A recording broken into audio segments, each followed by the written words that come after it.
If you want to export your ChatGPT chat as a PDF, this quick tutorial will show you the easiest method. First, open your conversation in ChatGPT. Now, go to the top right corner and click on the Share option. From here, create a shareable link and copy it. Once you have the link, open it in a new tab. This will give you a cleaner version of your ChatGPT conversation without extra distractions. Now, scroll to the top, click and drag to highlight the entire chat.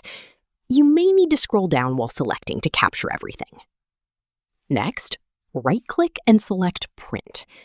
In the print settings, change the destination to Save as PDF. Before saving, go to More Settings and adjust the margins.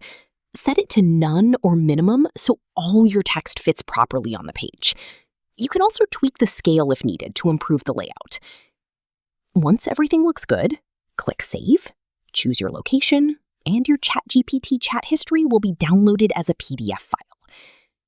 Just keep in mind, this method currently works best for text-based chats only. If your conversation includes images, they won't be included in the PDF. And that's it. This is one of the easiest ways to export ChatGPT chats to PDF quickly.